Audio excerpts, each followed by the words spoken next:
রাতে খাবার সময় আমার স্বামী বলল, তোমার এক্স বয়ফ্রেন্ড আজ আমার অফিসে দেখা করতে এসেছিল, সে নাকি এখনো তোমাকে ভালোবাসে। কথাটা শুনেই আমার ভাত গলায় আটকে গেল। আমি দুবার কাশি দিলাম। আমার স্বামী পানির গ্লাস এগিয়ে দিল। ফাহিম আবারও বলল, লোকটাকে আমার বেশি সুবিধার মনে হচ্ছে না কেন জানি, সবকিছু কেমন মিথ্যা মনে হয়েছে। আমি বললাম, আপনার সঙ্গে দেখা করেছে কিভাবে? আপনি তো সচরাচর সবার সঙ্গে দেখা করেন না। সে তোমার বন্ধু হিসাবে নিজেকে পরিচয় দিয়ে এসেছে, তারপর আর অমত করিনি। তুমি তো জানো তোমার গুরুত্ব আমার কাছে সবচেয়ে বেশি। কতক্ষণ ছিল? ঘন্টা খানেক।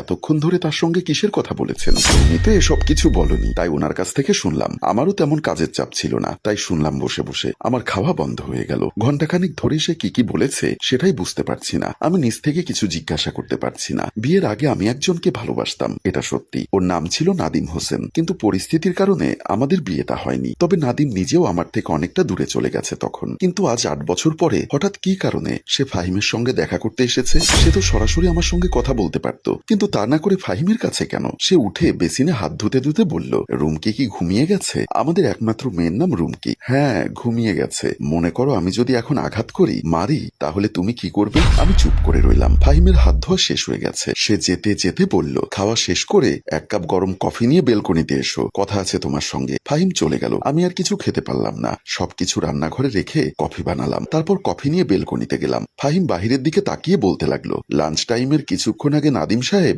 আমার সঙ্গে দেখা করতে আসে। আমি তার সঙ্গে করমর্দন করে বসতে বললাম। চায়ের কাপ হাতে নিয়ে একটা চুমুক দিয়ে সে বলল, আমি আপনার স্ত্রীর সাবেক প্রেমিক। আমি শুধু তার বন্ধু নয়, ভালোবাসার মানুষ ছিলাম। এখনো তাকে অনেক ভালোবাসি আমি বললাম, তাহলে বিয়ে করেননি কেন? আমি তো এসব জানতাম না। করতে চেয়েছিলাম, কিন্তু আমার পরিবার থেকে সমস্যা ছিল, তাই করতে পারিনি। আপনার স্ত্রী মানে নাতাশা রাজি ছিল পালিয়ে যাবে আমার সঙ্গে, কিন্তু আমি তাকে নিয়ে পালাতে পারিনি। ও আচ্ছা, তাহলে তো নিশ্চয়ই ভেবেচিন্তে সিদ্ধান্ত নিয়েছেন। তাহলে আবার কেন এসেছেন? 8 বছরের মধ্যে আমার অনেক পরিবর্তন হয়ে গেছে। স্বভাব চরিত্র খুব খারাপ হয়ে গেছে। তো আপনি অনেক বড় লোক, আপনার টাকার কোনো অভাব নেই। তাছাড়া আমার ভালোবাসার মানুষটাও আপনার কাছে। আপনি সব দিক থেকে সুখী মানুষ, তাই আমিও একটু সুখে থাকতে চাই। কেউ কি নিষেধ করেছে? আপনি যদি বেশ কিছু টাকা আমাকে দিতেন, তাহলে আমিও একটু সুখে থাকার চেষ্টা করব। আমি টাকা কেন দেব? আপনার একটা সম্মান আছে, আমার কিছুই নেই। তাই আপনি নিজের সম্মান বাঁচানোর জন্য টাকা দিবেন। আমার সম্মান কেন নষ্ট হবে বুঝলাম না। পরিকল্পনা করে কাউকে অসম্মান করতে চাইলে সেটা অবশ্যই করা সম্ভব। আমিও সেটাই করব। ঠিক আছে, আপনি আপনার চেষ্টা চালিয়ে যেতে পারেন, কোনো আপত্তি নেই। আপনি কি আমাকে টাকা দিবেন না? ফাহিম হেসে বলে, নাতাশার বাবার কাছ থেকে কত টাকা নিয়ে তারপর পথ থেকে সরে গেছেন।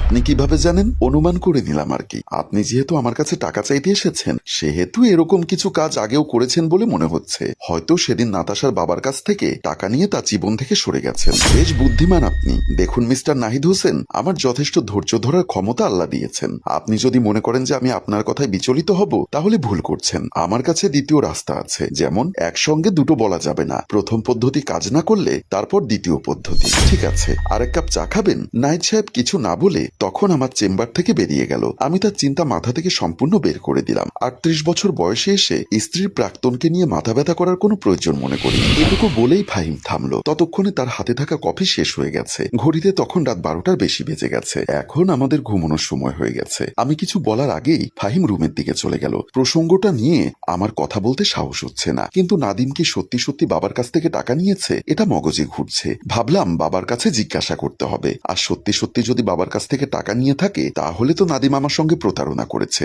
বিছানায় শুয়ে ফাহিম বলল, নাদিম সাহেবের সাথে বিকালে আবার কথা হয়েছে আমার। কি কথা? সে আমার নাম্বারে কল করেছিল, তারপর সে আমাদের রুমকিকে কিডন্যাপ করার হুমকি দেয়। এবার আমার বুকটা কেঁপে উঠল। আমি অন্ধকারে তার দিকে তাকিয়ে রইলাম। পরবর্তী কথা শোনার জন্য অপেক্ষা করতে লাগলাম। লোকটা খুব খারাপ বলে মনে হচ্ছে। তাছাড়া তার মনের মধ্যে লুকোনো কোনো রহস্য আছে বলে আমার ধারণা। আপনি কি তাকে টাকা দিতে রাজি হয়েছেন? একটা কথা বলবো? বলুন। আমার সঙ্গে নাদিম সাহেবের কথা হয়েছে। এসব পদ্ধতি তুমি তাকে শিখিয়ে দিয়েছো, তাই না নাতাশা? আমার কলিজা কেঁপে উঠল তার এই কথায়। আমি কি বলবো বুঝতে পারছি না, শুধু ঠোঁট নেড়ে বললাম, আপনি কি বলেন এসব? নাদিম সাহেব যে নাম্বারে আমাকে কল দিয়েছে সেটা আমার একান্তই পার্সোনাল নাম্বার। তুমি আর মা ছাড়া আর কেউ কল করে না, কারণ এই নাম্বার কারো কাছে নেই। সুতরাং সে আমার এই নাম্বার কোথায় পেয়েছে? একটু ভুল করে ফেললে। যে নাম্বারে আমাকে সবাই কল দেয় সেটা যদি দিতে, তাহলে হয়তো ধরতে পারতাম না। কিন্তু তাই বলে আমি কেন দেব সেটাই তো জানতে চাই। তুমি কেন তাকে নাম্বার দেবে? রুমকিকে কিডন্যাপ করার বুদ্ধি দেবে?